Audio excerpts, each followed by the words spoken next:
Hi everybody, we're on Discord with Jay from Pionex going through some of his TA on-chain and off-chain TA, something a bit new for us, so come and join us if you've got any questions, anything algo trading, come and join us. We're in Discord, the discord.gg/DaviddTech. Look forward to seeing you all there. Hello everybody, sorry. Hi everybody. Hey, hi.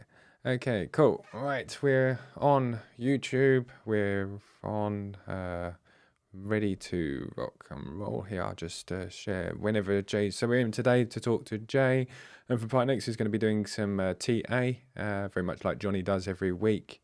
He's going to be in here every week, trying to do some TA. I believe that Jay does a lot more on-chain as well, TA, which is cool for all of us who are algo traders. We hopefully learn quite a lot from Jay.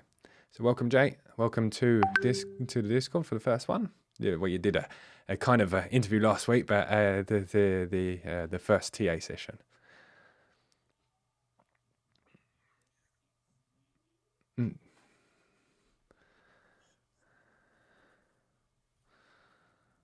Yeah.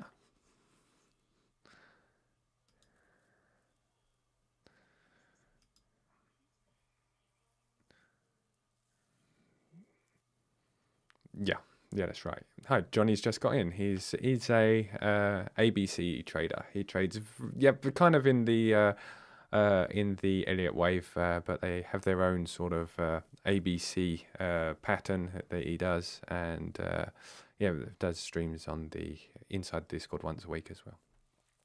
Hi, Johnny.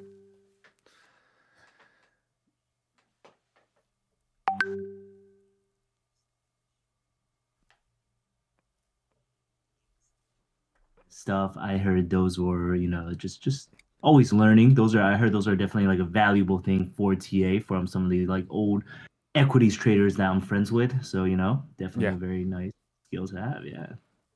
You guys talking about me? Hello, Johnny. How you going, mate? Doing good. How are you?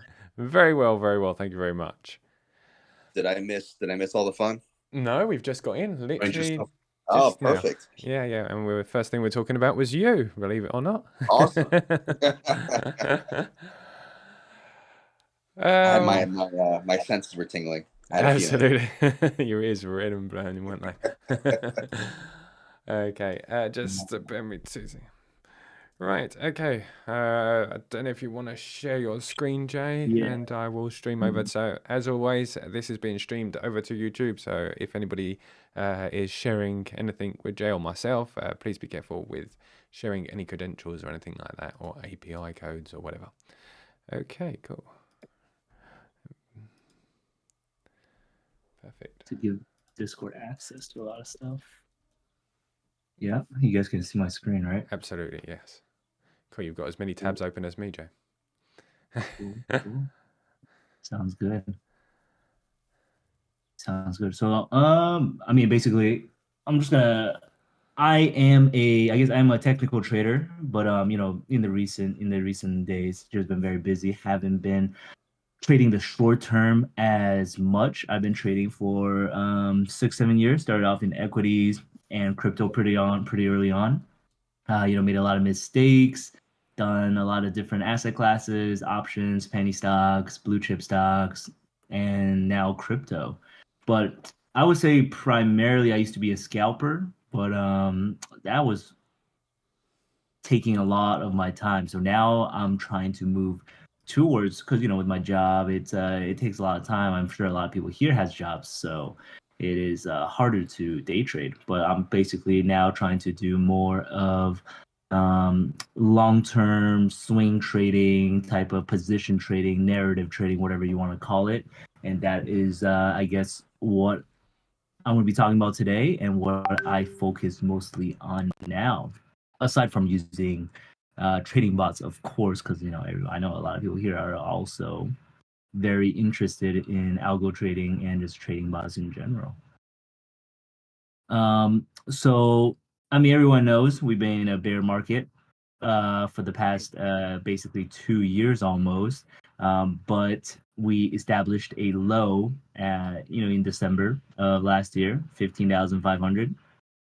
And of course, we went on this pretty big and satisfying rally. 100. We basically doubled from the bottom. So just drawing a quick Fibonacci retracement from the top of the market to the bottom, which I believe is in 15,500. I believe that is the ultimate bottom for this bear market.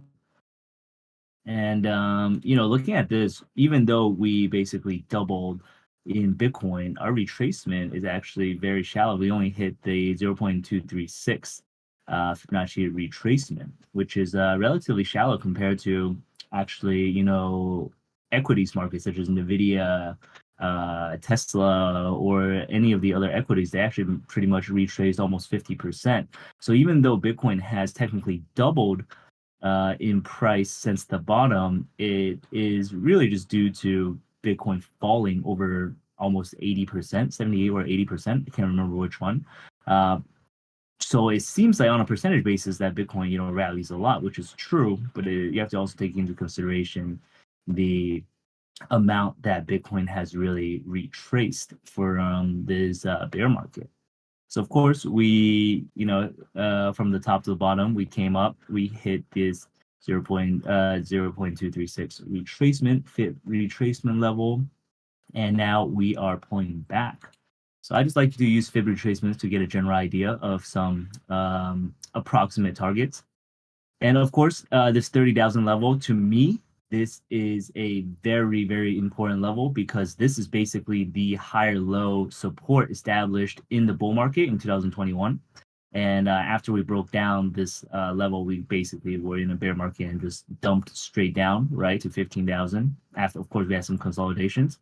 So this is to me, is a kind of like a pivot point, kind of like a separation between the bull. I don't want to say between the bull and the bear market, but between strength and weakness.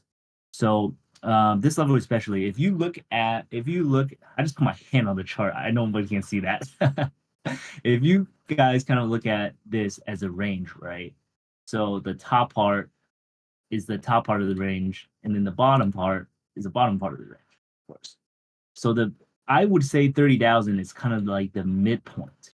So over 30,000, we're kind of back into this upper side of the range. But if we don't get above 30,000, we're still just chopping around, not chopping around, but kind of like just trading within the lower part of this range. And of course, if we get it over 30,000, it opens up a lot of space to the upside, right? 36,000 and then 50,000. And then of course, back to all-time highs at 69,000. But so because this is such an important level, right? I labeled it indecision / pivot point. You have to remember from the bottom 15,000 to now 30,000, we doubled, right? With basically I wouldn't say too heavy of a retracement.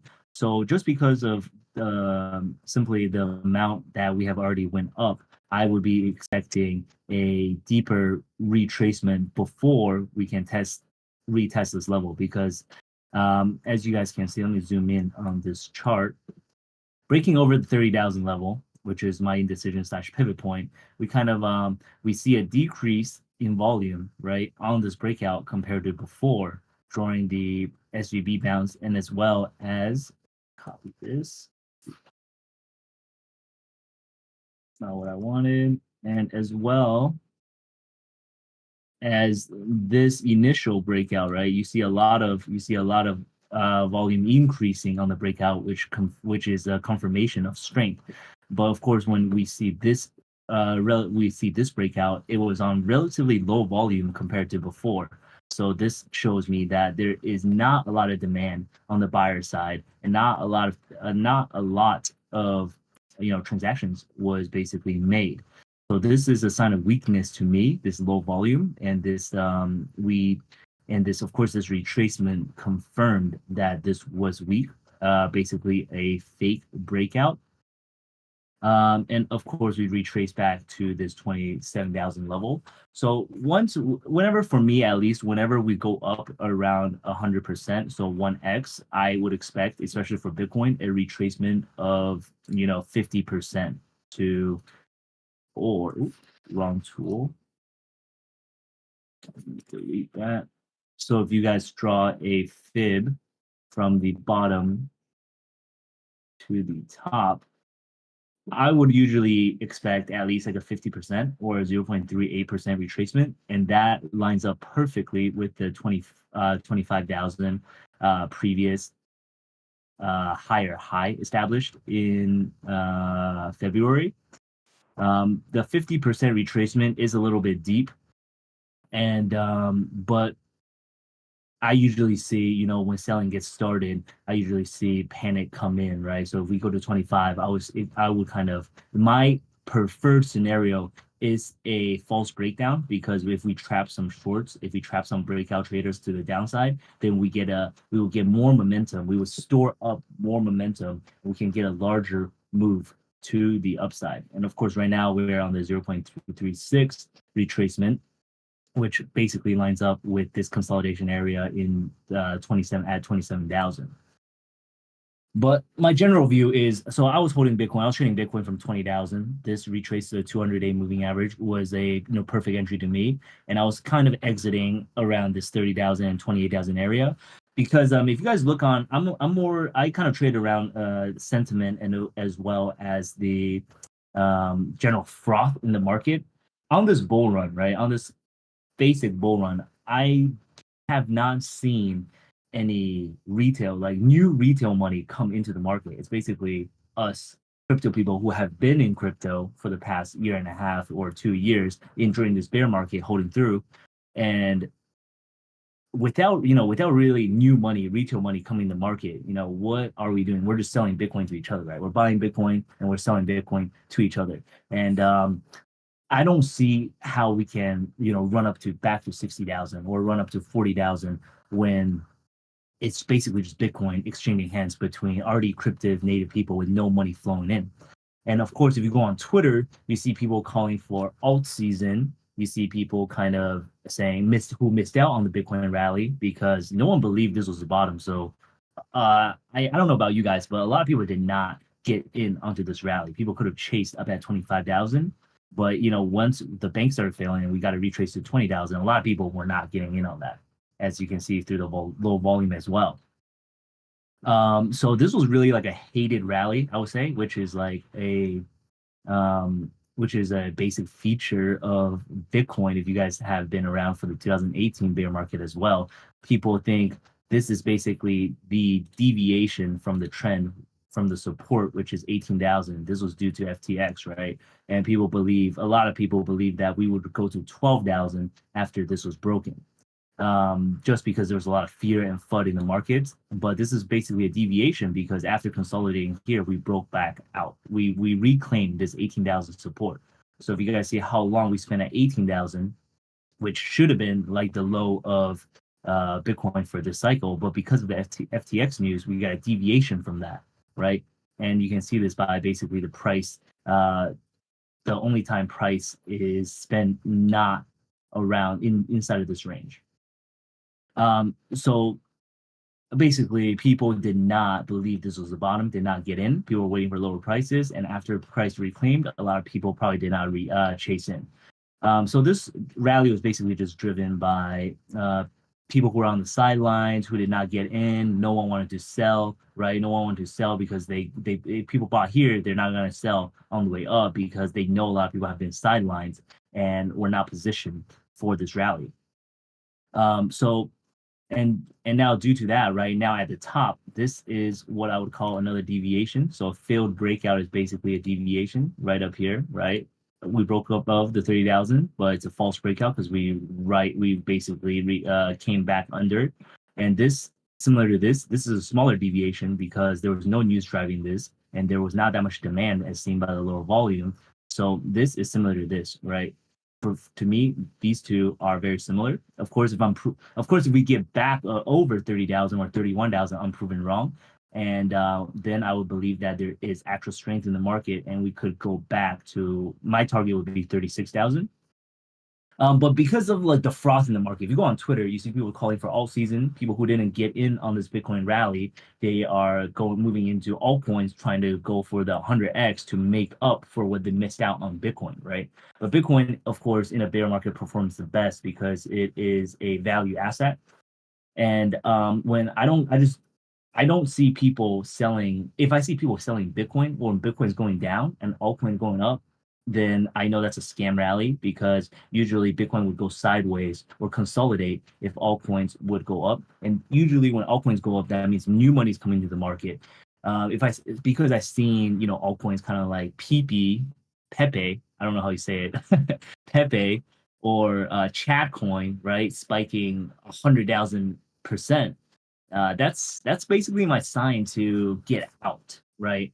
When I see those type of altcoins or shitcoins spiking so much when we are not in a full-fledged bull market, when not a lot of retail money is in the market, then I know people are kind of just getting euphoric and chasing the market more than making smart, sound decisions, right? So that was kind of my signal to get out at around this 30,000 price level.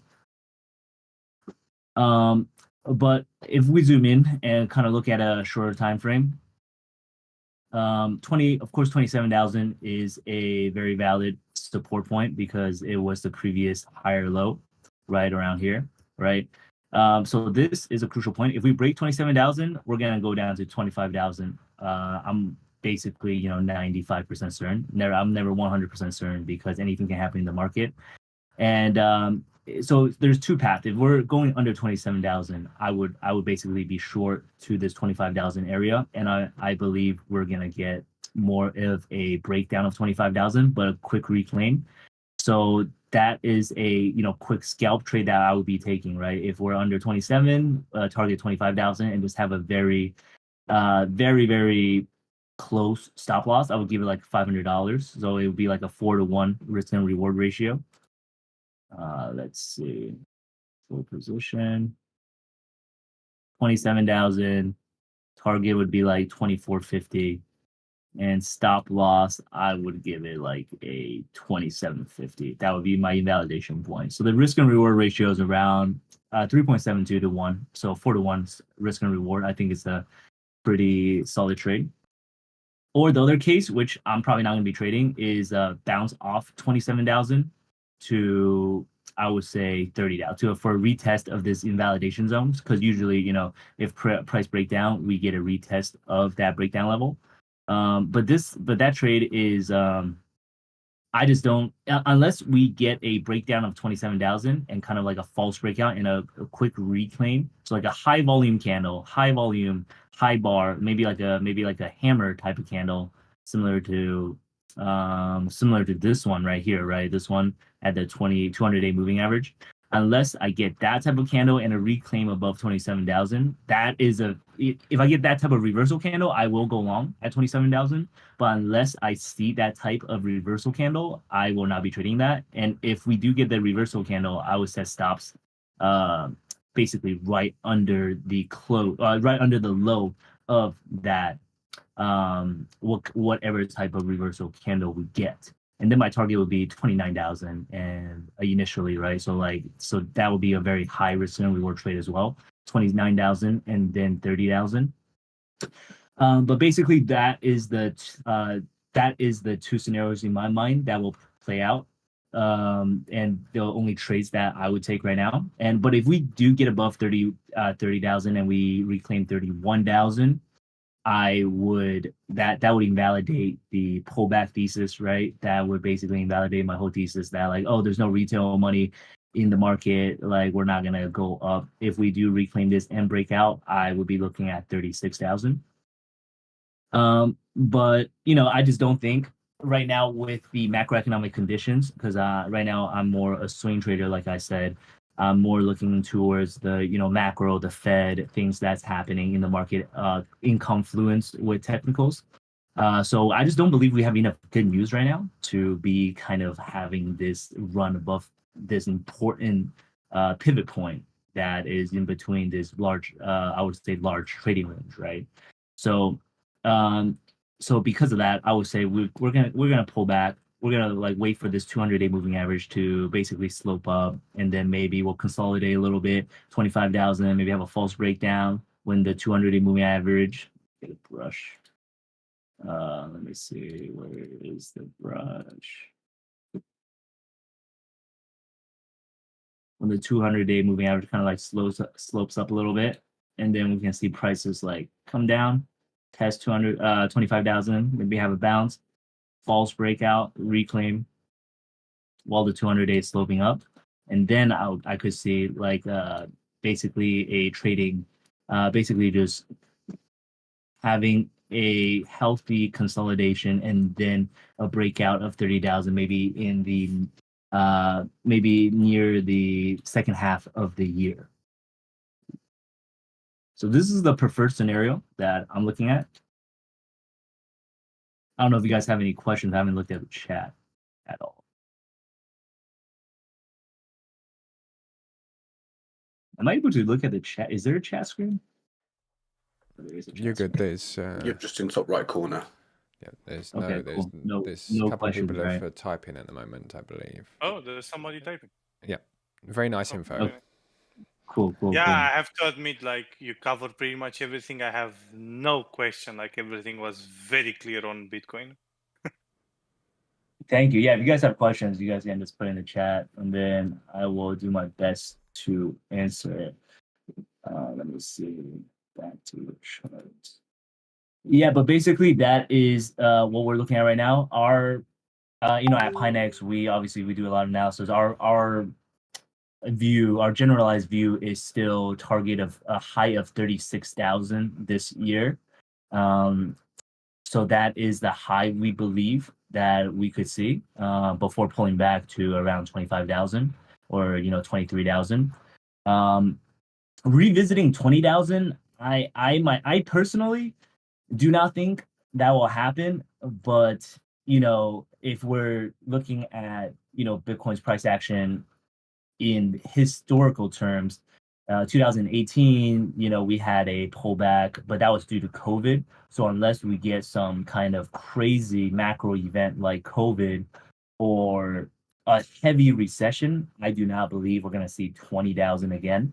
So I would be, I have orders in 24,000, 23,000, and as well as 25,000. And the clients that we serve for more of the wealthy clients, they actually some people would just be buying at 25,000 or even 26,000. That's just to build up a Bitcoin position, because of course in the long-term view, this is more this is not for day trading or swing trading. If you guys are interested in that, this is more just for hodling. For the long-term view, right? They believe that Bitcoin will break all-time highs and hit 100,000 within the next 3 years. So that is the view for that. And then I already talked about the short-term view. And let me see what else I can trader. So this is also something I look at. It's a liquidity map of Bitcoin, kind of like the short and long positioning, if it will load. Until it loads, there is a question regarding like lowest price possible, I think, about Bitcoin going to 12K or 8K. Like what would be your minimum ever, let's say? Yeah, I don't think that's gonna happen. I don't think 12K or 8K is gonna happen. So originally, honestly, I was also wrong. Now looking back, obviously it's obvious. I thought the bottom for this bear market when we hit 15,000 was 12,000, because the mining cost, the electricity. Usually, Bitcoin will hit the electricity. Basically, in the last couple runs, Bitcoin, the bottom will be the break-even price for the most profitable miners, just electricity cost, which last cycle was around $3,000, $4,000, and this cycle is $12,000, just a break-even point for mining a Bitcoin, and that was around 12,000. And so, because of that, I kind of went against the other signals that was showing we were at a bottom. and which was wrong, right? Which obviously was wrong. We're not gonna get to 12,000. So I 8,000, 12,000. I would give it like a 5% chance. Like if a crazy, maybe if China goes to war with the U.S. or like, but even that might be good for Bitcoin. So I don't know. But if some crazy type of event happens, maybe we can reach 12,000. But the base case is we're not seeing that. So right now, I think the electricity cost to mine a Bitcoin is up to 18,000, 15,000 to 18,000 now. But that usually we only hit that level during like the initial bear market low, which was this 15,000. So if we go to some on-chain kind of stuff, right? Usually, let's see, short-term holder realized price. So unfortunately, I can't overlay this, but so usually when the short-term holder realized price is under the long-term holder realized price, that shows we are near the bottom. Sadly, I cannot show it on this chart. So just imagine, all right, short-term holder realized price was at 18,000, right, at the bottom. You guys can see this line right here, right? Yeah, so 18,000. Just remember that number. And then long-term holder realized price.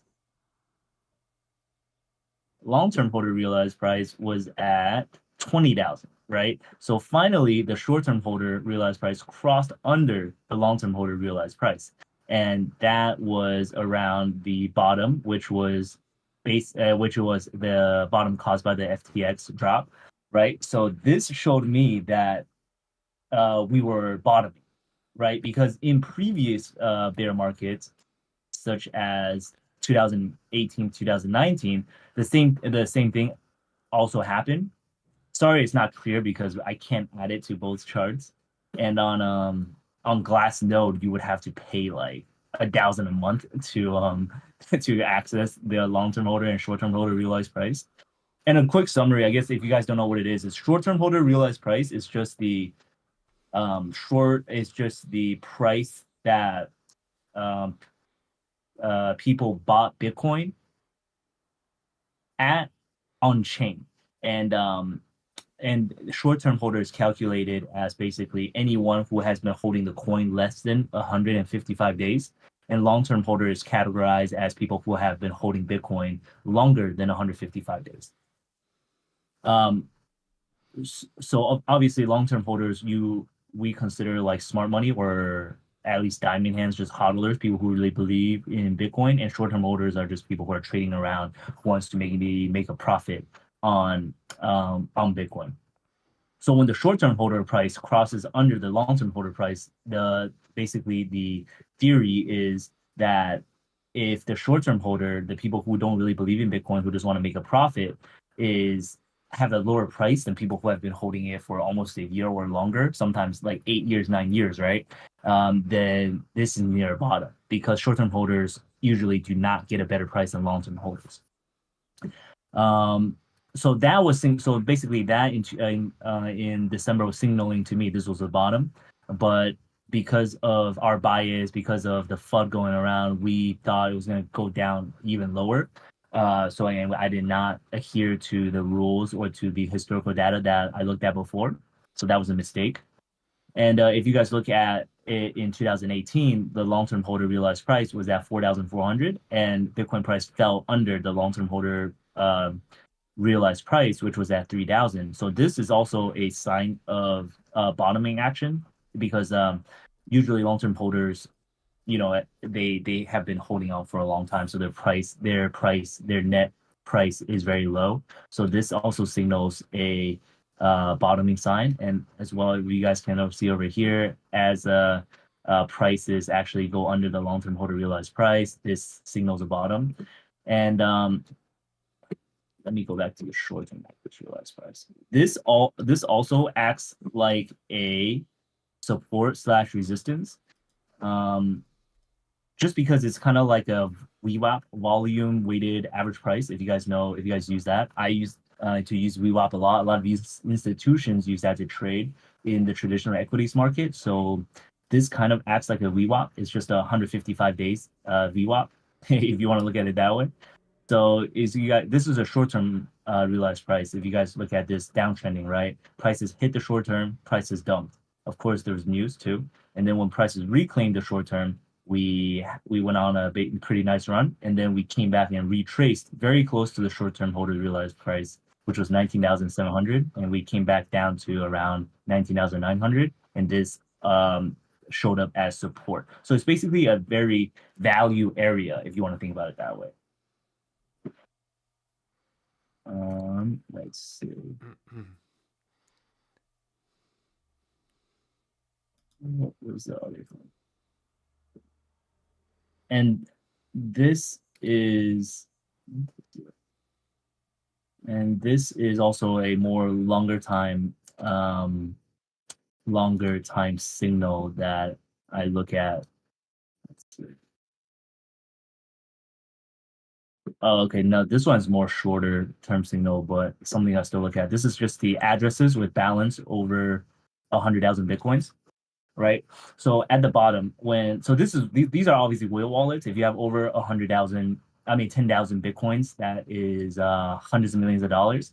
So if you can see, as Bitcoin prices dumped to the low of 15,000, you see addresses with over 10,000 coins increase pretty significantly, because whales are, seeing that this is a bottom or this is a very cheap price. You can see the spike, right? You can see it spike up. That also is another signal that Bitcoin price bottomed out at 15,000. I actually don't know if this happened before. Let me look at it historically. So historically, in the past, it actually was a capitulation point. If you guys see in 2018 when prices dumped, well, addresses with more than 10,000 Bitcoin actually dropped pretty significantly. I guess it was less mature then, and people were kind of freaking out. And now people have been through a couple of cycles. They are, seeing more value and more confident in their purchases. And of course, as you guys can see up here at 30,000, whales have been selling Bitcoin just a little bit because you see the decrease in balances in these addresses, and they kind of, I guess, foresee this little pullback. And something else that I look at as well, of course, this is more longer term, is let's see.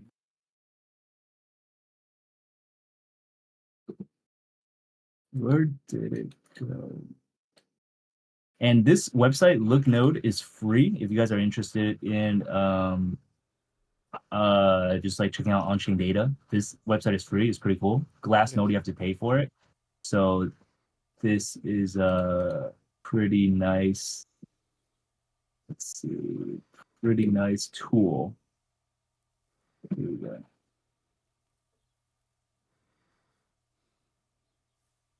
I don't know if you guys look at this, but I think this is pretty a pretty important thing to look at.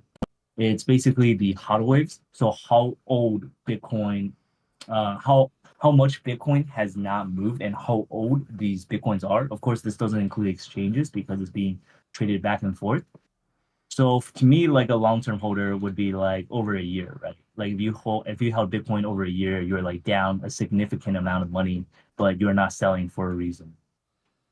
So in 2018, you can see during the bear market, people are hodling coins because these are the strong believers, and they know as prices decrease, they want to hold more.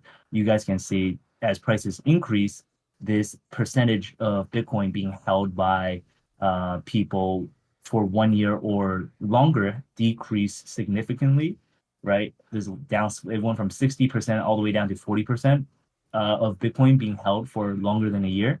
And these are the smart money because they can't hold Bitcoin for such a long period of time without selling, right? So as prices go up, smart money is selling. As prices go down, smart money is accumulating. Same thing happened this cycle. As prices go up, smart money sells from 60% to this time around 50%. And as prices go down, we see them accumulating again. So now zooming into current data, unless the smart money, right? Unless the smart money people who have been holding for such a longer period of time start selling, we do not believe that we are close to the top of a bull market. Of course, we're not even close right now, but it just gives you a sign, right? We are at the highest point. Well, 2 months ago, we were at the highest point of Bitcoin being held over 1 year or more. So 68% of the supply in Bitcoin was held by addresses for 1 year or longer, and it has not been moved or transacted in any type of way. So Bitcoin is actually very illiquid, right? 68% of the supply is actually just being held in wallets and not being moved. But of course, we saw a slight decrease in the amount being held at 28,000 and 30,000 just for some profit taking, which is natural given that prices have rallied 2x. So these are just some type of longer term tools that we're looking at. I hope you guys find that useful and not too boring. It's great, absolutely great. Yeah. It's tools we haven't used before. It's good to start understanding some of this on-chain data. It's something that we were looking to go into and explore ourselves as a group. So it's great to be doing it. Yeah, it's definitely it definitely gives you confidence looking at data that kind of like, because we've been through a couple of cycles already, just gives you more confidence to hold for the long term, right? Because before I see this data, I'm just like, I don't know what's going on. I don't know what people are holding. Maybe people are just dumped all their Bitcoin. Yeah, you feel back in 2000, yeah. You feel a Back little in less alone. 2017. Sorry. Yeah, you feel less alone too. Back in 2017, when I was trading Bitcoin, when I fell to 3,000, I was like, oh, it's dead. Yeah. Like I was like, it's over. Yeah, absolutely. Yeah. But if I seen this type of data back in the day, I would have been definitely more comfortable. Yeah, it's incredible. It's free as well. I didn't know of Looknode. It's great data. Looks good. Yeah, this website is free. Glassnode and other websites they do cost money. So this one's like a startup. I talked to them. They're trying to get some users. I'm not getting sponsored or anything. I just use it because it's free. Yeah. But they're pretty cool. It's not comprehensive, but it's free. Yeah, absolutely. Leon asks, you're showing stop loss around 27.50 and take profit 25. What is your leverage? That's honestly up to you. I usually trade with no leverage. But if you want to use leverage, that is definitely okay, right? As long as you don't get liquidated. You can use 5x, 10x if you don't have that much money and you want more exposure. But I personally use like 2, 3x or like even no leverage. Let me see. So I've been using our own.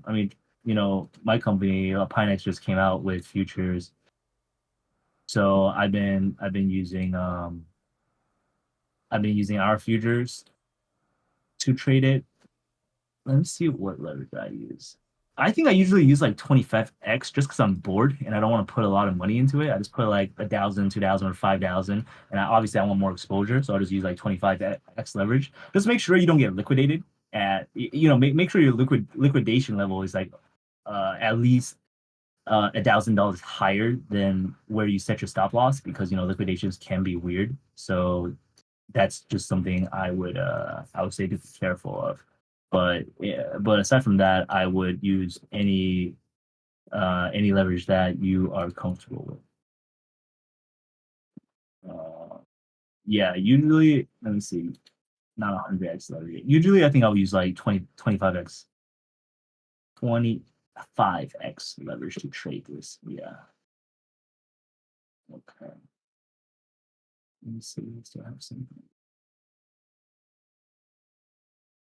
But I'm not a big altcoin trader also. So if you guys have altcoin charts, I can definitely take a look, but I don't really trade altcoins as much.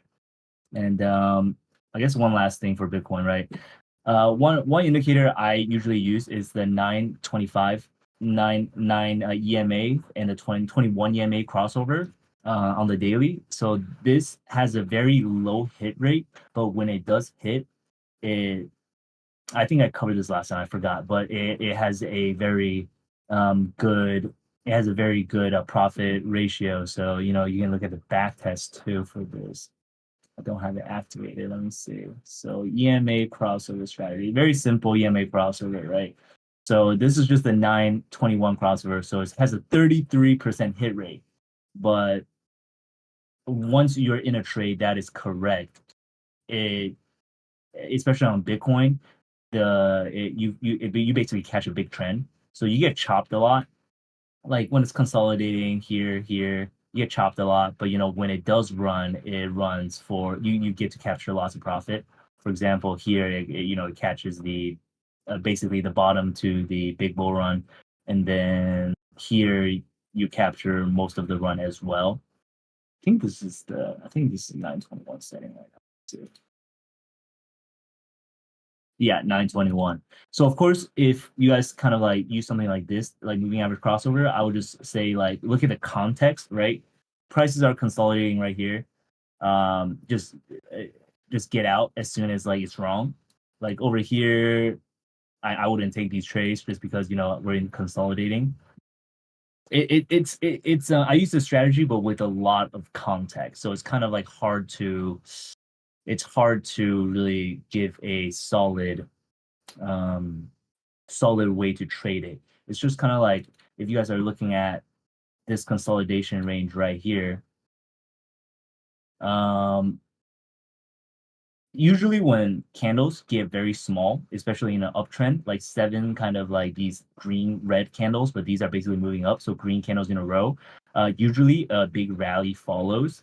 The logic is that the sellers and buyers are in equilibrium, and then in this type of range, it's just like accumulation distribution. Buyers are accumulating here, like whales are kind of like accumulating, and then the retail money who are not as smart, they're just selling their positions, and whales are kind of manipulating it, kind of like letting it come down, but then buying it back up, letting it come down. And like when it gets to these very small candles, it just means that there's not many sellers left, or just not much interest left.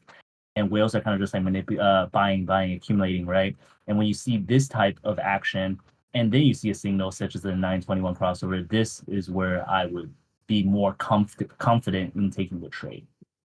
I know it's very not data based. It's kind of like just like psychology and kind of like patterns you see repeat in the markets. But that's to go into that, it takes a longer period of time. And also one other thing I look at is the slow stochastic indicator. I use the 511 setting. This is something I use in stocks as well. So basically in stocks, this is called the money wave. I don't know why. I learned it from someone years ago. So usually, basically, when it goes below 30 and it comes above 30, it's a buy signal. But to me, I don't use it that way in crypto. So it's this line right here. Here, let me close the other ones. How do I close it? Here we go. So this line right here, right? But usually when it goes from under 30 to above 30, I won't buy it, but I just know that maybe in the short term, the downtrend is like pausing for a little bit. So if you guys can see over here, this is a good entry point, right? But I'm not using it really for entries. If you look at it over here, from 30 to above 30, this was a consolidation. This was also a good entry point, but it's not always like that. Like for example over here, right? For example, in this consolidation area, from under 30 to above 30, you wouldn't enter here. This kind of just like goes sideways and consolidated, right? So this is just like an indication that the selling in the short term has paused. So let me find another example. This didn't go below 30, so I'm not gonna talk about that one. This one right here, right? This one right here came down. The money wave came to 30, came under 30 and went above 30. So this one actually, it just means selling is slowing down. This one did kind of go down a little bit, but you see it kind of just went inside of this range. So this is another indicator I look at just to see if I would be shorting or not. So like right now, if it breaks down 27,000, I most likely wouldn't be shorting. I would kind of want this to like go sideways, maybe have a small bounce, and then this money wave kind of like get out of this 30 zone, and then once this kind of like comes up a little bit, and then if we break 27,000, that's basically where I would short. Yeah. Does anyone have any questions? I'm just looking at chat for you. Thanks for the motivation. Cool. Yeah, no problem. I do have a question which is pretty much on my mind for about, I don't know, a year or two or something like that. Since I'm trying to do some manual trading and have myself in like 20% manual trading and 80% trading with bots. For about 2 years, as I said, I started to scan also other markets like Forex, indices and stuff like that. Have you been also scanning those alongside with Bitcoin, or are you just looking at the chart of Bitcoin and that's it? Yeah, so I mean, so Forex personally, I never traded Forex. I do look at the US dollar index just because that kind of ties in with the DXY. Yeah, I do look at DXY. Yeah, so only DXY though. I don't look at the other ones. So because obviously that ties into the macro environment, and obviously DXY. So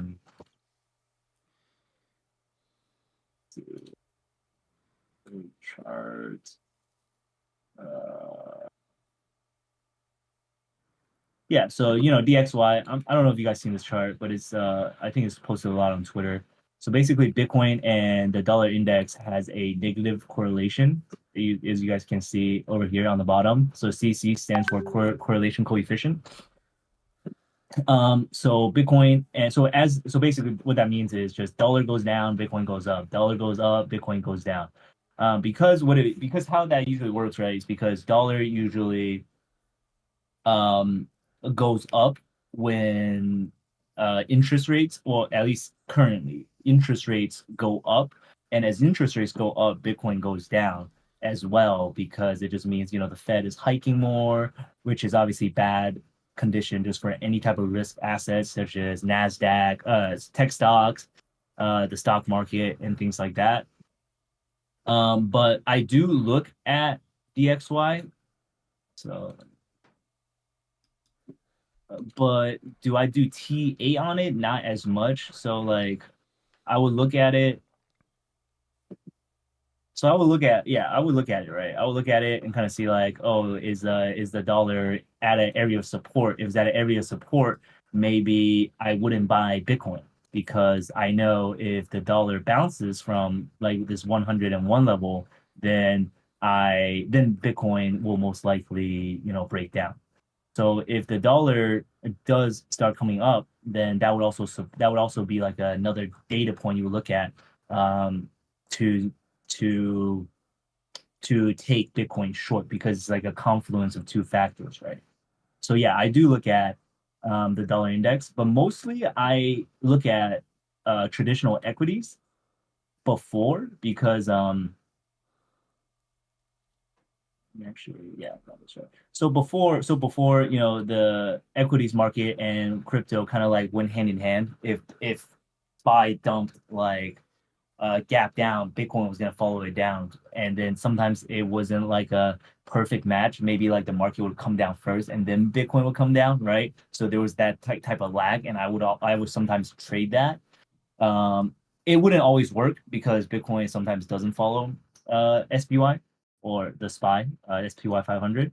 But sometimes it would work. But these days, I haven't been looking at it as much, because after the SVB incident, Bitcoin kind of proven itself 50% halfway to be a hedge asset, because as because SPY did kind of like consolidate and go up a little bit, but Bitcoin just shot up, right? Similarly to gold. So Bitcoin's in kind of like an awkward spot. What is it? Is it a risk asset? Is it a hedging asset, kind of like gold?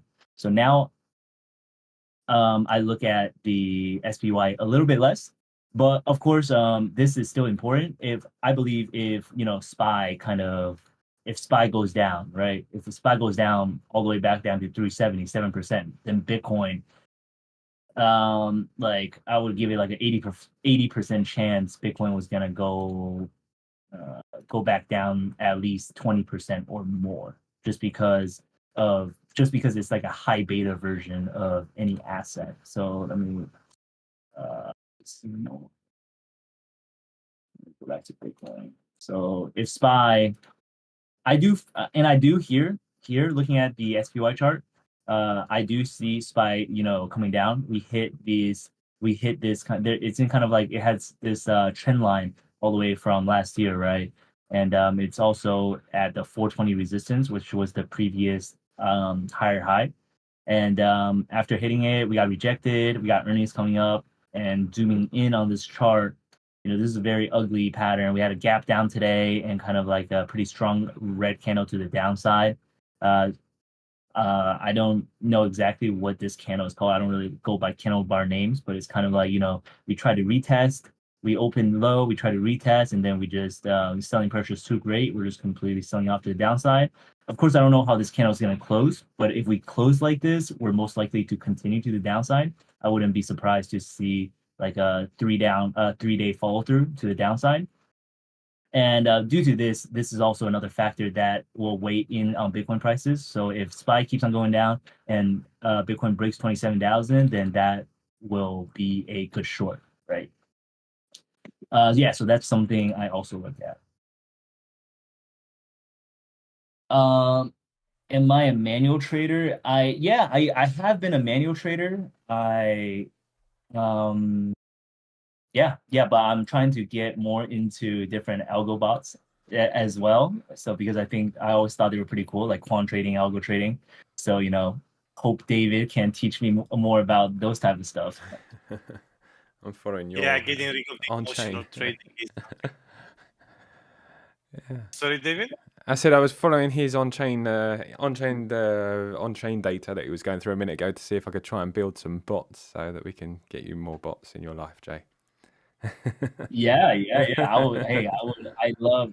Maybe you can teach me about more algo trading, how you kind of, because like I've been kind of trying to work on algo trading myself, because I feel like manual trading and algo trading goes hand in hand, right? If you have a strategy for manual trading, you can't automate it. So for algo trading, you're missing tech info. For algo trading, it's more of like, so for example, I think the 9/21 is very simple strategy, right? Very simple strategy, works pretty well, but it's just how do you filter out when it's consolidated, right? I know people like who has been doing more algo trading has been, have methods to do that. It's kind of like, I don't know what they use, ATR, maybe average true range, maybe a volatility index or something. But just if you filter out that sideways action when it shoots off the signal, then then you would probably improve the profit factor by a lot, and that would be obviously very beneficial. But I just don't have time to do that, so maybe David can help me. We'll get you there. But also like for me these days, I do more like I just kind of like do more position trading as well. So for example, this is our dual structure product. It's basically options, if you guys know options, but if you guys don't, it's basically like a limit order. So for example, if you guys look at this trade right here, I'm okay with buying some Bitcoin, even though like short-term trading under 27,000 I was short. Just for my like position wise, like for long-term position building, I'm okay with buying at 26,500 and then 25,500. This is just me building a position for the long term, right? So this is basically a limit order, because if prices go to 26,500, you would have to buy it at 26,500, even if it goes to 25,000. But what you get in return is you get some interest. So for example, right now I'm generating 48% interest annualized, not like in 2 days, it's annualized. But basically, if it doesn't go to 26,500, you still get paid in interest. So basically, instead of using limit orders to buy for my long-term position, this is what I've been using. This is on Pionex. This is a dual structure product. So I think this is really great just for kind of dip buying. You don't have to understand too much about it. Just think of it as a limit order, and that pays you interest if your limit order doesn't hit. Very cool. Yeah. Okay. Cool. I think that's all I wanted to cover. Does anyone have any questions or anything they want me to go over? I got just a couple of people on YouTube saying hi and things like that. There's no real questions. Something nice again. I believe crypto options is something new to us. So Mhm. can you go a little bit more in depth with that? Yeah. So I mean, crypto options is the same thing as regular options. But crypto, if you guys don't know what options is, I would say the easiest way to understand it is just how I explain it. It's just like a limit order, right? So you're basically, if you have $2,000, you want to buy Bitcoin at a certain price. Instead of setting that price, you would use the option, which we call dual investment. So for example, there's several criteria, it's like how long you want to set the order for. You're locked in for that set of period. So if you choose 7 days, your $2,000 would be locked in for those 7 days. And if it hits that price level, you're gonna buy it at that price level. If it doesn't, you get your money back and you get interest on top of it. So I mean, just a quick demonstration. So I mean, I would just do a simple one. You can also do it with coins. So for example, if you have Bitcoin, you want to sell it at 30,000. It's not at 30,000 yet, but you can place the limit order to sell at 30,000, and you also get paid interest. So it goes both sides basically. I mean, quick demonstration is just if you go to like you go to under earn, you go to structure, and then it just like shows up a bunch of stuff. So under US dollars, you guys can see all this kind of stuff, right? So like target price is just your limit order price. And then the duration is just a day, like how many days you want to lock it in for. And then you have the interest that you get returned.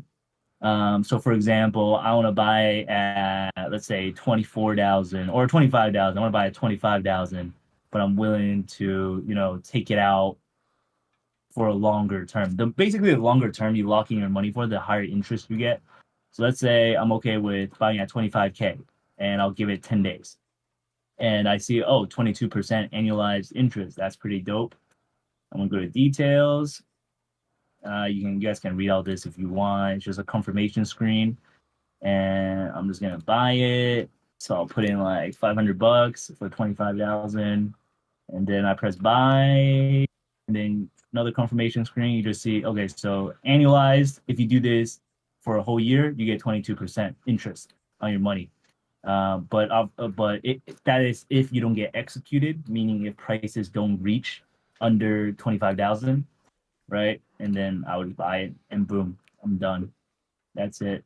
You see the order right here, 22% interest, $500 investment.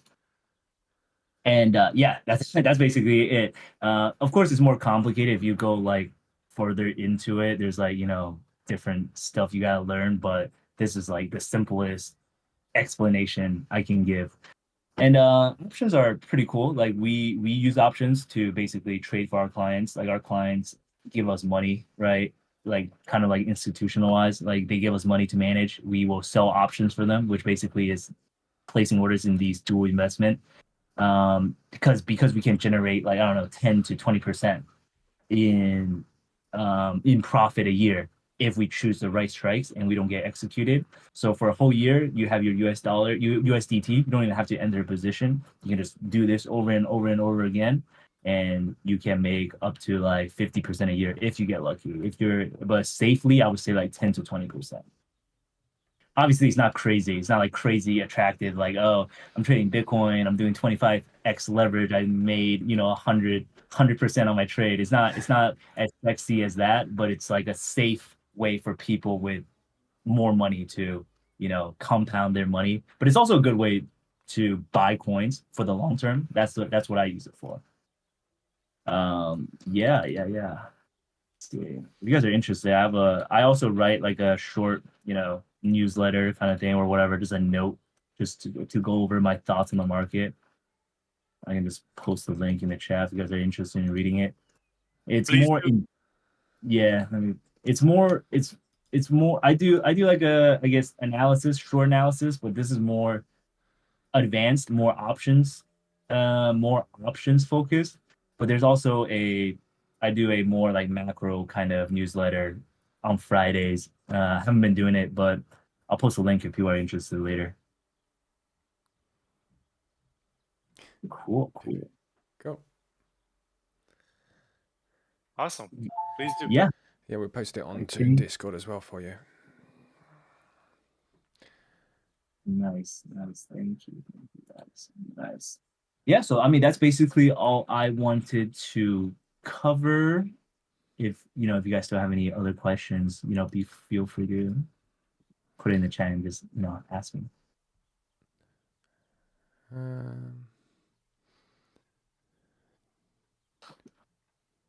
I just noticed, I don't know why, I was not subscribed to your strategy. I thought I subscribed. I've got loads more that I'm going to be adding hopefully this week with you guys. So. All right, which one's the best one though? The one's been extremely good for a long time, long-term periods. Time. Yeah, it's been extremely good. It's one of the ones that have held up. We've had strategies, obviously, that have lasted shorter periods, and obviously, after the periods of different markets changing, things changing, have performed differently. This one here has just been going and going and going, and just has not changed in the slightest. It's been very good to us. Yeah, this is pretty good. Like during periods when Bitcoin is down, this is up. It just keeps going, chugging along, earning money every month. Yeah, it's been very good to us. It's been very, very good. But like I said, I've got a couple more strategies that I'll be adding this week, just adapting them all to your system as such, because some of our strategies have things like trailing stop losses and things like that that I'm just adapting, and hopefully we'll be adding a couple more strategies this week with you. Yeah, no, that'd be great. So for this one, I mean, I don't know if you go into like how it's done in the videos, like what is the basis for this strategy? Sure. So we've got the T3 giving us the trend direction. And then we're using things like the Wada Ata to give us our confirmation entry.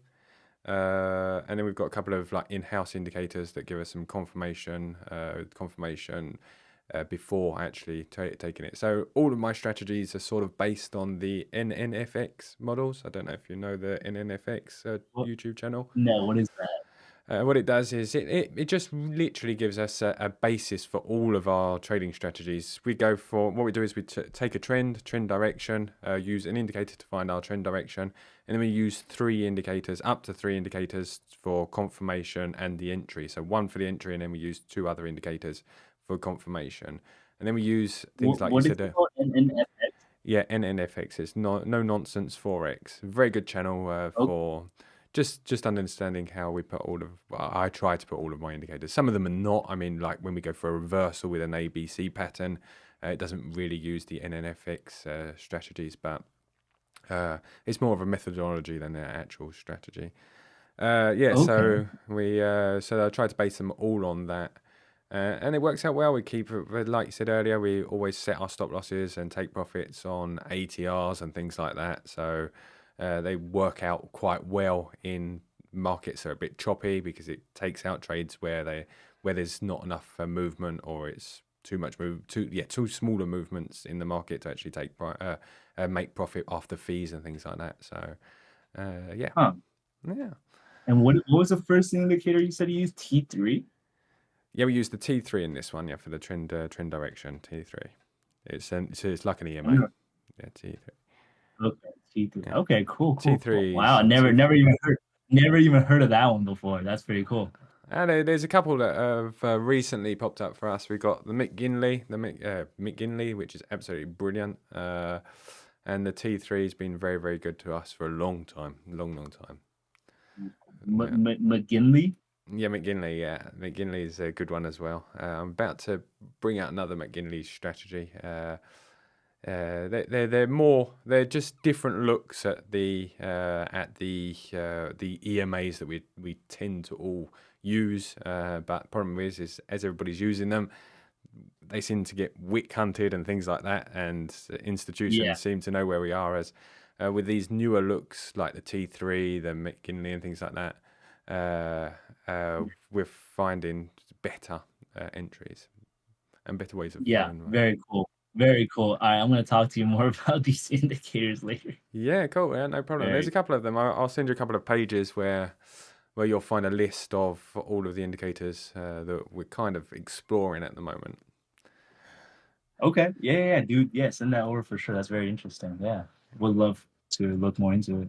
Yeah. That's one of the advantages of having such a big community. You get submitted lots and lots of crazy indicators with crazy names. Yeah, absolutely. Yeah. And there was one this week. I think it's Yeah. called I can't remember what it was called. It was the POC. No, not the POC. The POC. I can't remember. It's got like 3 letters. It means absolutely nothing, but the entries look absolutely wild. Hopefully, we'll have a look at that one as well sometime during this week. Yeah, like usually, you know, when I'm looking for indicators or online for stuff, it's just like the basic stuff. It's boring, you know. Ichirumi Cloud or EMAs or MACD or RSI. I'm like, I want something new. Yeah. That's what I'm trying to do this year. I've been since January trying to find new things. There's a couple of really cool developers inside of the PineScript community that are coming up with some really cool ideas, and especially with everybody getting interested in smart money and things like that, it just seems to have brought, and the AI, the chat GPTs, it seems to have brought a lot more developers to the sector, and everybody seems to be thinking a little bit more outside of the box, which is really cool. So no, for sure, that is very cool. I can't wait to see what's out there. Yeah, share that with me. I definitely want to look into it, see if I can even use it just for regular trading as well. Yeah, cool. Yeah, absolutely. I'll send you the link to the page where you can find. It's a guy that just looks for new indicators and comes up with some pretty good ones. Okay, sounds good. All right, cool, guys. Anyway, Yeah, that's basically all I had. Much. Sorry, over to you. Yeah, no problem. No problem. Right, yeah, thank you very much. Thank you very much for joining us. Anyway, Jay, it's been a good one. It was great to see some information on and off chain. It's been really good. On chain data and things like that, and exploring that and doing your TA. It's been cool. We're going to see you next week as well, isn't it? At the same time. I believe so. Yeah. Perfect. Absolutely perfect. If anybody's looking for the YouTube link, I'll put the YouTube link in the general chat as well. It'll also be on the website, so you'll be able to find it easily. Yeah, thank you very much. All the signals for David, obviously, the one and things like that you can find on Pionex, and I'll be trying to add the new strategies after I've forward tested them for a little bit. I'll be trying to add them as well to Pionex as well for ease and things like that. Just one stalling click that we on one click install. Sorry. Yeah, no, thank you for having me. Thank you. No, thanks a bunch. You know, everyone's been great. So yeah, I hope you guys learned something new. And yeah, thank you, David, for having me on. No, it's a pleasure. Absolute pleasure. Thank you very much, guys. Anybody got any other questions before we leave you? I think we're good. Cool. Thank you very much. Cool. Have a great day. I'll see you next week. And like I said, I'll try and put some. I'll send you a couple of messages about some of the new strategies that we're building. Yep. Sounds good. Take care, everybody. Bye-bye. See you guys. Bye-bye. Bye. Take care, everybody. Bye. Bye, everyone.